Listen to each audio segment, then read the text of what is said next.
Frères et sœurs, nous voudrions voir Jésus. Telle est la requête qu'adressent des païens d'origine grecque à l'apôtre Philippe dans l'évangile de ce jour. Et comme le suggère la fin de cet évangile, dans cette requête, Jésus perçoit celle de tous les hommes qui lèveront les yeux vers le serpent d'airain élevé de terre afin d'être sauvés, comme nous l'enseignaient les lectures de dimanche dernier. Et cette requête provoque en Jésus une grande joie. Elle est venue l'heure où le Fils de l'homme va être glorifié. Mais tout de suite, cette joie est mêlée d'une grande angoisse. Maintenant, mon âme est bouleversée. Que vais-je dire ? Père, sauve-moi de cette heure. Jésus sait, en effet, que pour attirer tous les hommes à lui, il lui faut être élevé de terre, c'est-à-dire mourir en croix, de ce supplice atroce que constitue la crucifixion. Jésus nous dévoile ainsi toute la vérité de son humanité. Il ne fait pas semblant. Il est véritablement homme et il connaît l'angoisse de la condition humaine quand elle est confrontée aux situations les plus extrêmes. Les évangiles en témoignent. Au jardin des Oliviers, il confie à ses apôtres « Très triste est mon âme, jusqu'à mourir ». Et nous voyons sa sueur devenir comme des gouttes de sang qui tombaient sur la terre, ce qui, biologiquement, est la manifestation d'une angoisse de très grande ampleur. Et sa prière est d'abord de demander à son Père de lui épargner cette situation, comme aujourd'hui. « Père, sauve-moi de cette heure », pour ensuite se résoudre à accepter cette coupe, comme au jardin des Oliviers. « Mon Père, si c'est possible, que passe loin de moi cette coupe.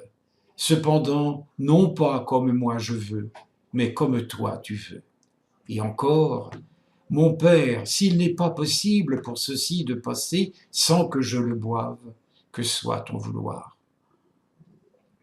Et l'épître aux Hébreux que nous venons d'entendre le confirme.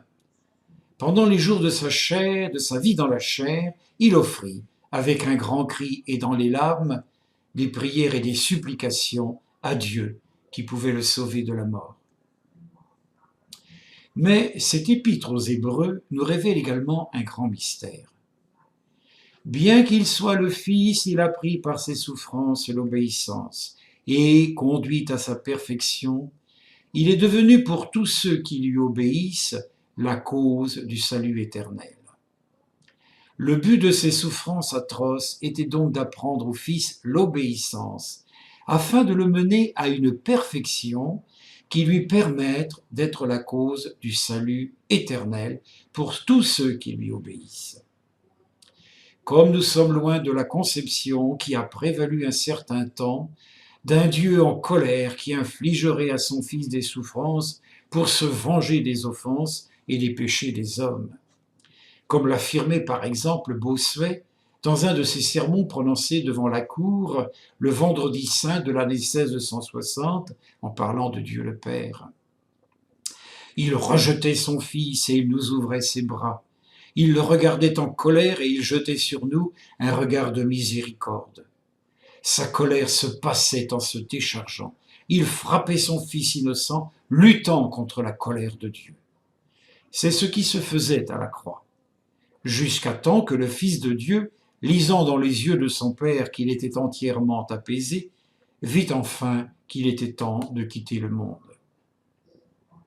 En réalité, il s'agit de toute autre chose. Il fallait en effet que le Christ, en vivant de l'intérieur toutes les situations que nous sommes appelés à connaître, puisse réaliser une mutation dans notre condition de pécheur, où nous sommes privés de la gloire de Dieu, en y introduisant une nouvelle manière de penser et de vivre, conforme à celle voulue par Dieu le Père. Tout le programme de la vie terrestre du Christ est contenu dans cette parole. Pour eux, je me sanctifie moi-même, afin qu'ils soient eux aussi sanctifiés en vérité. Le Christ a donc fait l'expérience de notre condition humaine, avec un cheminement et une progression, sans aucune erreur ni péché bien sûr, et qui trouvent leur achèvement dans les souffrances de la passion, afin de nous rendre possible ce qui est impossible à nos propres forces dans notre condition d'homme pécheur. L'épreuve de la croix, en effet, est celle de la foi, de l'espérance et de l'amour. Continuez à croire contre toute évidence que Dieu tournera en bien pour nous les situations les plus désespérées. Faire confiance à Dieu, qui semble permettre de telles situations que nous avons du mal à comprendre et à accepter, du fait en particulier qu'elles arrivent à nous et pas nécessairement aux autres. Espérez contre toute espérance. Continuez à croire que Dieu est amour face au scandale de la haine, de la méchanceté, du mal, de la souffrance, de la maladie et de la mort. Continuez à aimer ceux qui nous haïssent, nous font souffrir, nous persécutent et leur pardonner. Mon Dieu, continuez à croire que Dieu existe malgré tout cela. Mon Dieu, pourquoi m'as-tu abandonné ? Comme nous l'enseigne Jésus, celui qui persévérera jusqu'au bout, celui-là sera sauvé. Car tant que l'on n'a pas connu de situations extrêmes, on ne sait pas ce dont on est capable. Il est toujours facile de croire en Dieu et en son amour quand on n'est pas éprouvé. Seule l'épreuve révèle la vérité de notre foi, de notre espérance et de notre amour. Et c'est pour cela que le Christ nous sauve. Non pas parce qu'il serait un modèle que nous devrions imiter, car nous en serions encore réduits à nos propres forces, mais parce qu'il est une personne que nous devons devenir en participant à ces états intérieurs d'obéissance absolue à la volonté du Père dans la foi, l'espérance et la charité, car hors de lui, nous ne pouvons rien faire. Et c'est pour cela que le Christ, ce grain de blé tombé en terre et qui meurt, porte beaucoup de fruits, parce qu'il nous attire à lui et nous fait devenir lui par participation à ses états intérieurs. Le chrétien n'est pas celui qui imite extérieurement le Christ, il est celui qui devient intérieurement le Christ. Le chrétien en effet relève de cette nouvelle alliance dont nous parle précisément la première lecture de ce jour, cette nouvelle alliance où la loi est inscrite dans notre cœur au plus profond de nous-mêmes, en sorte que nous n'ayons plus à nous instruire réciproquement de l'extérieur, puisqu'en nous le Christ vient vivre ses états intérieurs. Comme nous l'enseigne l'évangéliste Jean, l'onction que vous avez reçue de lui demeure en vous, et vous n'avez pas besoin qu'on vous enseigne, puisque son onction vous instruit de tout. De cette sorte de transsubstantiation du chrétien par laquelle, tout en restant lui-même, il devient le Christ, c'est la liturgie de l'Église qui en est le maître d'œuvre. Par les sacrements, nous sommes greffés ontologiquement sur le Christ, comme le rameau sauvageon est greffé sur l'arbre bon afin de porter du fruit.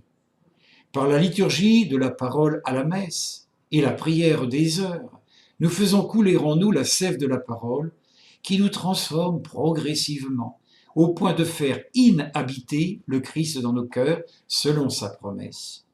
Si quelqu'un m'aime, ma parole il gardera, et mon Père l'aimera. Et à lui nous viendrons, et demeure chez lui nous ferons. Afin de nous faire communier à ses états intérieurs selon cette autre promesse. Voici, je me tiens à la porte et je frappe. Si quelqu'un entend ma voix et ouvre la porte, j'entrerai chez lui, et je dînerai avec lui et lui avec moi.